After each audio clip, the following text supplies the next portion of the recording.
Bonjour à tous, j'espère que vous allez bien, on est dimanche et c'est un nouvel épisode de Tu Comics quoi. Ma chemise estivale est là pour dire qu'il fait très chaud au moment où je tourne, mais on va pas se mentir, on va parler d'automne. En traînant sur YouTube, j'ai découvert la youtubeuse Le Terroir de Guimauze. C'est une fille qui est passionnée de littérature et qui a l'air de bien aimer l'automne et a décidé de créer le Pumpkin Autumn Challenge, soit une manière un petit peu rigolote de lire en s'amusant avec l'automne. Pour alimenter le challenge, elle a créé 3 menus qui nous invitent à lire différents livres ou différents comics, parce que ça peut aussi s'adapter aux comics, selon des critères bien précis. Je vais vous parler des menus. Il faut savoir que chaque menu est sous-thématisé en deux catégories qui, d'une certaine manière, représentent les deux livres, parce qu'un menu peut représenter 2 livres. On peut en lire plus, mais l'idéal c'est que le minimum ça soit 2. Voilà les menus. Automne frissonnant avec Hurlons dans les bois et La crypte des morts vivants. Le deuxième menu c'est l'automne douceur de vivre avec Creepy, Spooky, Halloween et Fall in Love. Fall in Love c'est genre automne et tomber amoureux. Vous savez le mot en anglais qui veut dire les deux choses. Et le troisième menu c'est l'automne enchanteur avec Légende d'ici et d'ailleurs, Freaky Citrouille et Bidi Boudi Bidi Bou. Alors j'ai fouillé dans ma pile à lire qui se trouve juste là à ma droite et que je vous ai déjà montré dans une autre vidéo.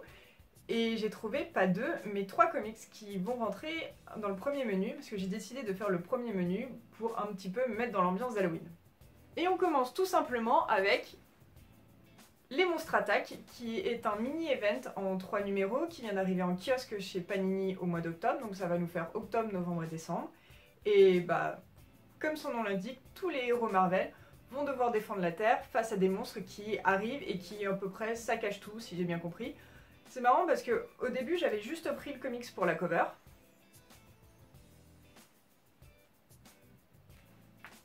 Et finalement avec le Pumpkin Autumn Challenge, je me suis dit que c'était le bon moment de le lire et pas de le laisser moisir dans la pile à lire.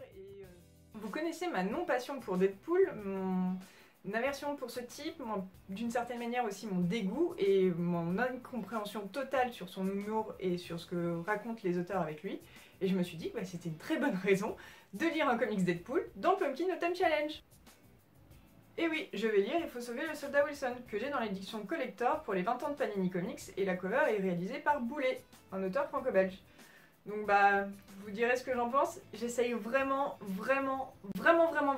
de pas me dire que je vais détester d'avance, mais essayer de lui donner une chance.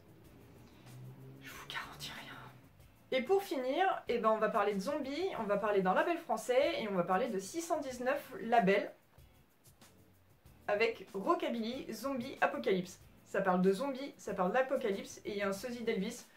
Je pense que ça va être une lecture assez marrante et qui rentre parfaitement dans mon menu pour le Pumpkin Autumn Challenge. Voilà les 3 lectures que j'ai sélectionnées pour le Pumpkin Autumn Challenge. J'ai encore rien lu, je vais tout lire ça pour le prochain épisode et justement pour vous parler de ces 3 choses-là. Mais en attendant, n'hésitez pas à vous intéresser au Pumpkin Autumn Challenge du Terroir de Guimauze et à sélectionner vous-même vos propres comics. C'est tout pour moi, à la semaine prochaine, salut!